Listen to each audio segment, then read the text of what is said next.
Yep. If someone has got their back to you and you have a spear, do stab them in the back of the leg. My name's David Rawlings of the London Longsword Academy. My name's Jim Kent. My name's Roel Konijnendijk. Hi, my name is Neil Kamimura. Hello, my name is Dr. Rebecca Simon. Hi, I'm Toby Capwell. Hi, I'm Shane Adams, the owner of the Knights of Valor. Hi, my name is Evan Wilson. Dr. Michael Fulton. Today we'll be looking at Game of Thrones scenes and judge how real they are.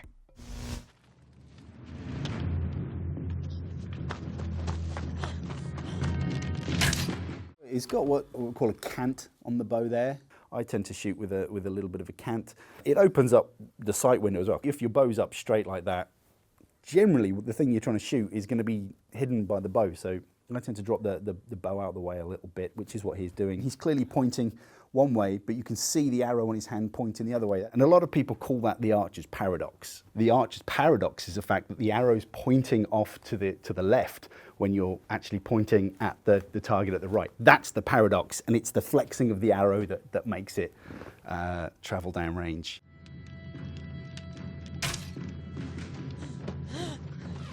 Could I kill this dude running away? Depends on the distance. I'm only really accurate up to probably about 30 meters. I'd get him eventually. See, I'd be zigging and zagging. I'd be serpentining. There is a type of archery called a clout, typically done by English longbow archers, which is long distance shooting, where you shoot at a flag in the ground, sort of 180, 200 yards away, shooting up, shooting down, closest to the flag. So there are people that can shoot very, very well at long range. Medieval longbow archers were, could be pretty accurate. The bow looked like it had what they call pony limbs, where you've got the basic bow, and then you'd have another set of limbs that come off the front. So that limb is attached to that limb, and that limb is attached to that limb, and that gives you way more power. So it would be perfect for that kind of, killing dudes running away kind of archery. I'm going to give it a 9 for Game of Thrones, I think. Hello everyone, my name is Roel Konijnendijk. I teach ancient history at the University of Oxford.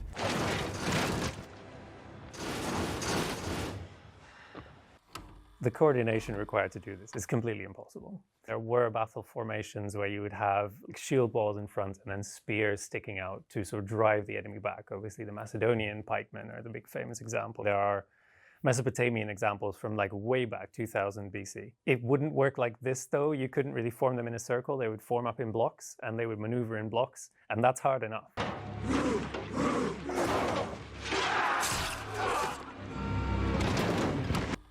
Once you're fully surrounded, there's nothing you can do, really. You're in big trouble. You can try to break the spears. The Persians are known to do that against the Greeks. Their spears are longer, so they literally went up and snapped them in half by hand. But that's a desperation move, and it doesn't really get you anywhere. If you're in an encirclement like that of a proper pike formation, then you're just doomed. You probably surrender.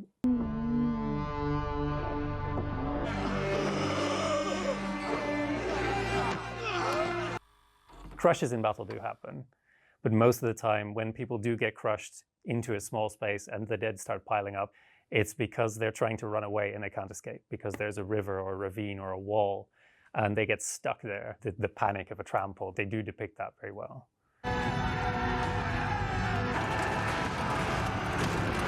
When horses turn up unexpectedly, especially behind the infantry line, you would give up and run. There is almost no chance that that formation would hold. The very unrealistic thing in this scene is that no one knew that cavalry was there. It's possible to hide, small units in woods or hollow roads or behind some geographical feature. But a large force of cavalry is going to throw up a lot of dust. It's going to make a lot of noise. It's going to, scare the birds and the animals. You know this is coming. I think this one does an interesting job of trying to give you the sort of visceral horror of a battle, and I really do appreciate that. The tactics are nonsense, but it does give a sense of desperation of some of these struggles. So maybe 5 out of 10, 6 out of 10.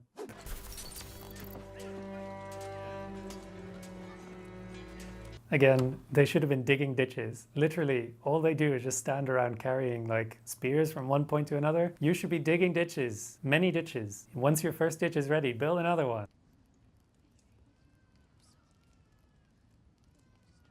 The female characters, other than the ones who've been trained to fight, are basically just sort of hiding in the dungeon and not doing anything.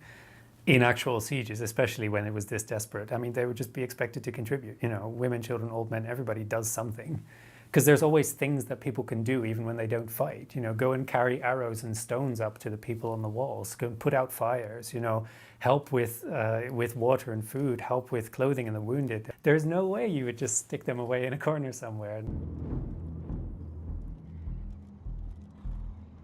These catapults are obviously in the wrong place. They should be on top of the wall. Like, why would you put them outside of the walls? They're going to be overrun. You can't move them out of the way quickly enough, so put them on top of the walls. That's where you put your artillery. So you can put your cavalry in front and it totally works if you don't expect your enemy to stand their ground. So putting your cavalry in front is a time-tested, you know, very common strategy, totally works, unless you're fighting ice zombies who are not going to break and they're not scared of you. You're just wasting your cavalry. So it's the right tactic for the wrong moment. There are probably several other battles in Game of Thrones where this could have worked really well. Should you find yourself fighting an army of ice zombies, so put your artillery on the wall, dig many ditches, just lots and lots of ditches. You can put, of course, your infantry in front if you want to confront them there, because that means that you will have several stages to fall back on after that. You won't sort of blow everything all in one go. But put your cavalry away from the main line so that once the enemy is engaged, once your ice zombies are stuck against your line, you can then swoop in from the side where they're not expecting you and overrun them. I mean, it's not going to really necessarily win your fight against an army of ice zombies, but at least it means that you are fighting them in a way that they don't expect. At least you will have done something with your cavalry that made sense. But otherwise, I mean, obviously it's all a bit silly. So, you know, what should we say, 5 out of 10? Why not either let the archers handle it or send out a formation of guys, let him try and break a shield wall on his own with only a little sword? Like, he's not going to have a good time.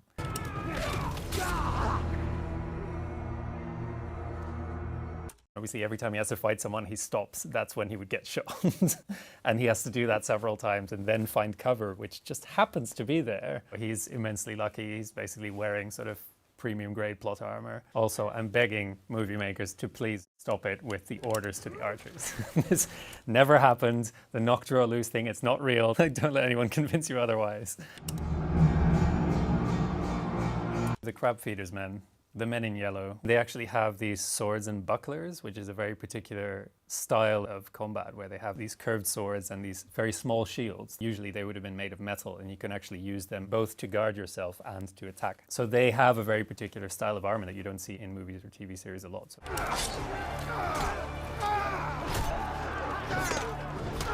In terms of the fighting, it's just chaos. Everybody's just running around, engaging the enemy one at a time, hacking at anything they can see. It's very exciting to watch, but this is not a battle. This is just a big mess. 2 out of 10. Hi, I'm Shane Adams, the owner of the Knights of Valor, full contact jousting company. I've been jousting for well over 25 years. I have 20 international jousting championships under my belt. They hit, but it was just a glancing blow. There is no penalty for missing your opponent, but you're going to be behind in points. If you hit the target, whether it be a smooth plate or whether it be a targ shield, you get a certain amount of points. And ultimately, if you unhorse your opponent in the full contact style, that's the maximum amount of points. There's probably well over 19, 20, 25 different styles of jousting. Yeah, see that ridge around that shield? Bad news.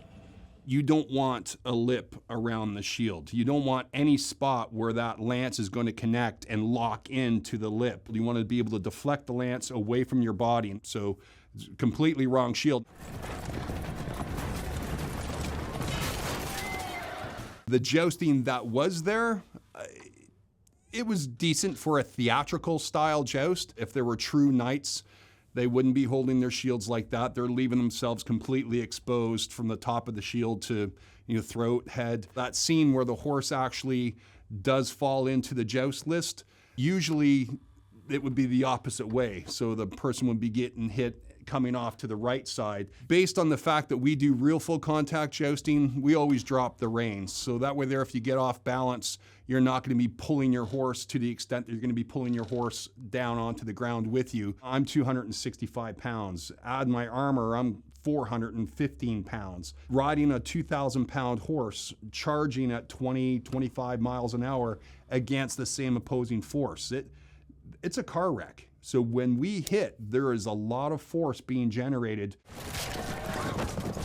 Both guys were not wearing proper equipment as far as gorgets to protect their necks, because the lance can hit and come up and straight into your throat. You could tell right away, looking at the tips of the lances, the hound's lance didn't have a cornel on it, didn't have like a tip on the end, it was a sheer point. Knights back in the olden days, the nobility were the ones jousting. They didn't want to go out there and kill each other. And the ends of the lances had cornels put on them, again, to disperse the impact force on the knight's armor. It's like a cast fist put on. Well, if you don't do that, you have a scene possibly like this. And historically, that could have definitely happened. So I'm a total Game of Thrones geek, and I love the show.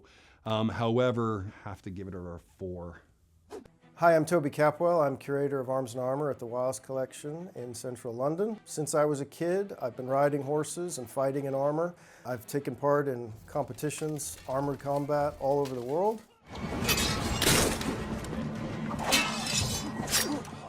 If I could change one thing, I would change this. He's wearing his gorget on the outside of his breastplate.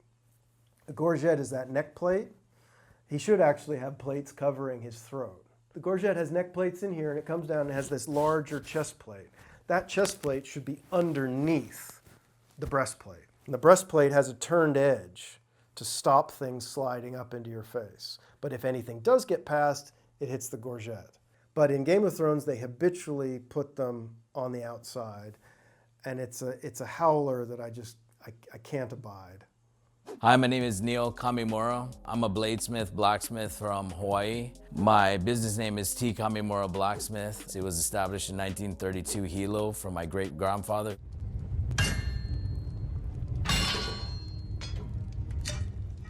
So the fact that he could take the handle off with 2 taps of a hammer, it definitely wouldn't have survived battle as you were hitting edge to edge. But at least they took the handle off on this one. Some of them are pinned and a lot of them are through, and then the pommel is what holds it on. But you definitely can't just take it and be like, and then it comes off, you know what I mean?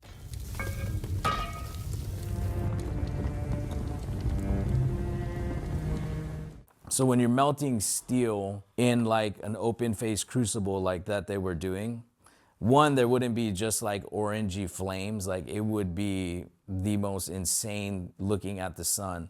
That's one. Two, the actual crucible itself would need to be hot. That is just black, so it didn't heat up, but yet somehow the sword is melting on a black surface, which is the most ridiculous thing ever.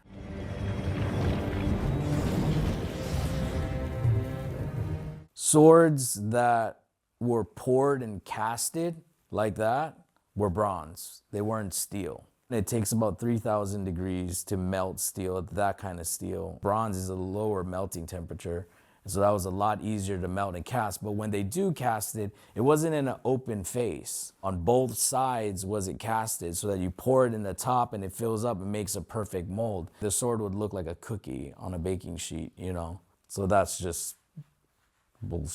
I don't quite understand how they got one sword and melted it and you somehow made enough to make 2 swords now. You actually lose mass as you melt steel like that. I would definitely give that a 4. Hi, my name is Evan Wilson. I'm a professor at the U.S. Naval War College, and I'm an expert in 18th century naval warfare.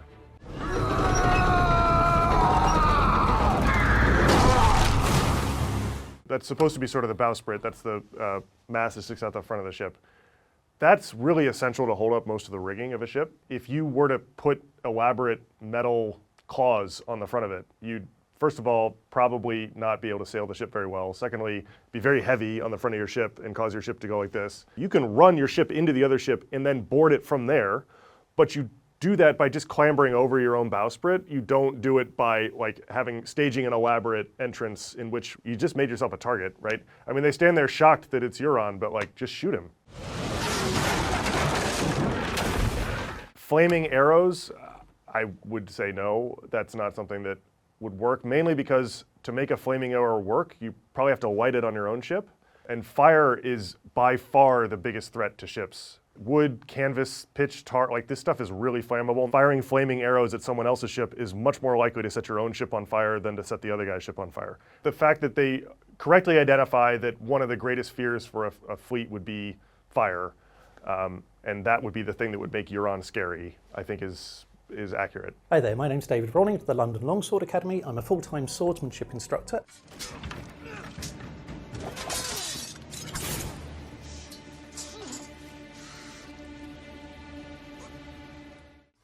That's quite nice because in effect you have a very, very nasty version of a movement of conclusion. And this is basically where in using a sword to parry here, we then do something with the offhand. If we were doing Verdadera, the idea would be to restrain the opponent's weapon hand so we can control it and we can choose whether they live or die and we can show mercy at this point. If you're doing this, this is lovely. He doesn't have to worry about the guy's offhand so much because the guy has both hands on the sword.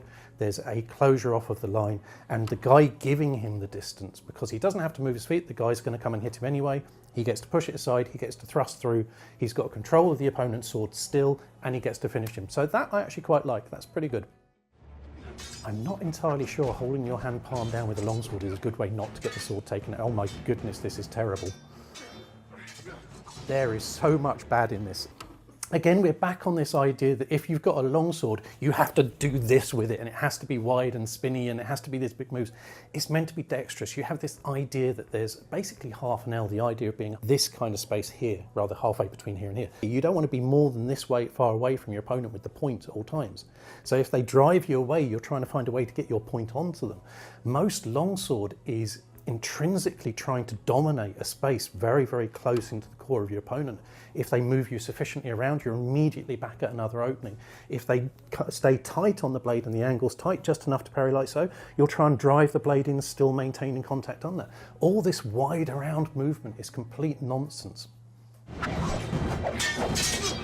Okay, knocking the blade down and striking back up. Now, you could argue that this is almost a nodding in effect. The idea of beating someone's blade down and then hitting back up with the false edge. Here you see where the sword is sweeping wide and one person is standing with their point right in front of the other. You don't parry, then come back here. You stand here and you stab them immediately because the blade has moved out of presence. Well, that was good. Yep. If someone has got their back to you and you have a spear, do stab them in the back of the leg. That, again, redeeming feature, that's given another point.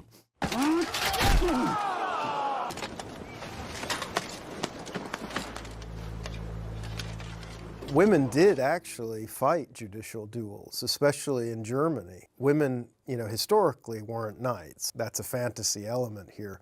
But they did fight judicial duels. And later they fought civilian duels as well, particularly in the 17th and 18th centuries. You may ask anything of me you desire. It is within my power. It is yours. Your Grace, I ask the honor of a place in your Kingsguard. I like this because knights often did fight formal combats for other reasons beyond the legal procedure of a judicial duel. Sometimes they fought what were called deeds of arms, which were these kind of exhibition fights, a lot like this. And it's just about the prestige and the fame, the celebrity aspects of knighthood, which is something Game of Thrones does really well. Today is not the day I die.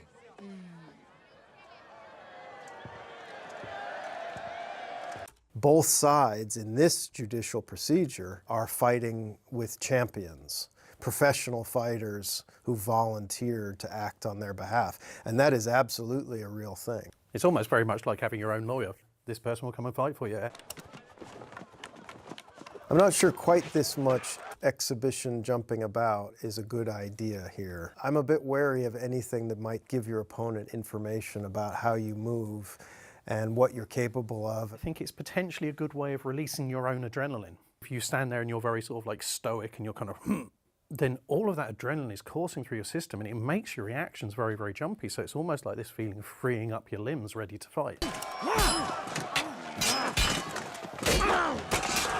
It seems like a spear with a wooden haft is a bad choice when you've got a 7-foot tall guy with a big sword facing you. I guess you don't have to let him hit it. I do like that the majority of the deflections with the spear are ones which accentuate the movement of the sword. There's good deflections. There's not these attempts to confront the weapon mainly, which is very, very good.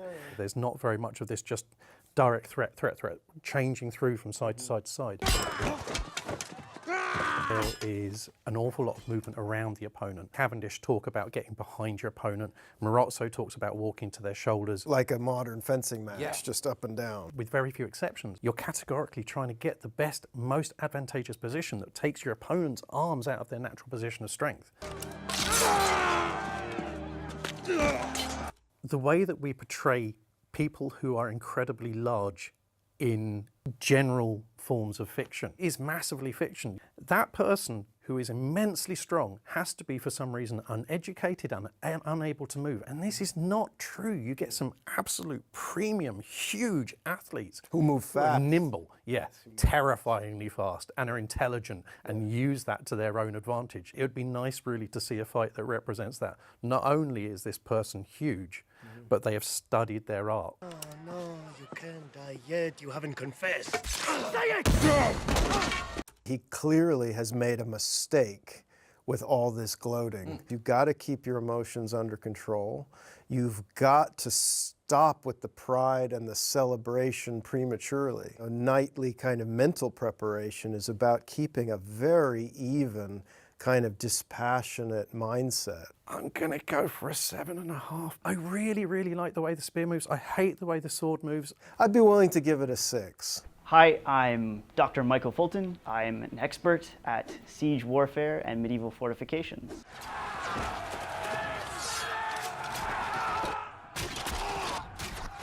Night attacks can take place. There's nothing to say that they didn't or that they shouldn't. Are they trying to go through a gate? There are 3 ways to overcome a wall. You can go over it, in which case you use ladders, siege towers, stuff like that. You can go under it, which is not a great strategy because then you can emerging on the other side one by one if you tunnel under. Or you can go through. And the best way to go through is actually to undermine the wall. Dig a big cavity underneath the wall. You prop up the wall above with wooden posts. You throw a bunch of combustibles in. All that support gets burnt out. The wall above falls down. Lighting arrows on fire like this, Hollywood loves to do it. Serves no practical value unless you're trying to set a thatched roof cottage on fire. So they've kind of got up to the base of the wall here. This is a safe spot in so much as it's hard for archers to shoot arrows at them from here, but you can just drop some stones over on them. It's economical. If you consider that every arrow has to be made by hand, that's not a short process to make an arrow. So when they're throwing off all these volleys of arrows and shooting them off as fast as they can, that's not very efficient. You drop a bowling ball on somebody and it stops them in their tracks. Any man dies with a clean sword, oh my God! Defenders exit a gate and try and attack the besiegers. That's reasonably common. The issue here is why. You would only do this if you needed to. Those attackers didn't have the numbers they probably needed to overcome these defenses to begin with.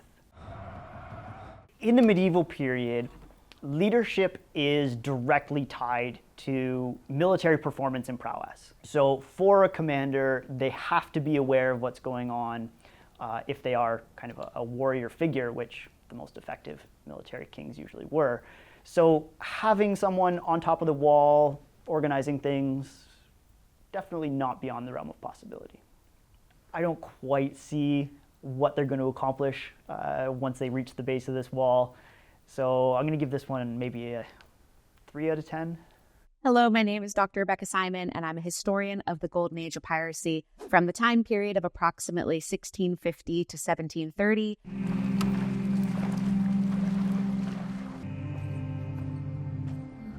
This is not accurate to reality at all. Pirates were not known to feed people to any sort of animals. Now, there were a couple of extremely brutal pirates, George Lowther and Ned Lowe, who sailed in like the late 1710s and early 1720s. And they were known to really brutalize their victims by cutting off body parts, such as maybe their ears, part of the nose, or their lips, and they reportedly would broil some of these parts and force their victims to eat their own body parts. These are the only 2 cases that I've seen where this has happened, and it was very much, again, the exception to the rule, and these stories very well may have been exaggerated because we only know so much about what actually happened on a pirate ship, but pirates never fed any victims to any animals.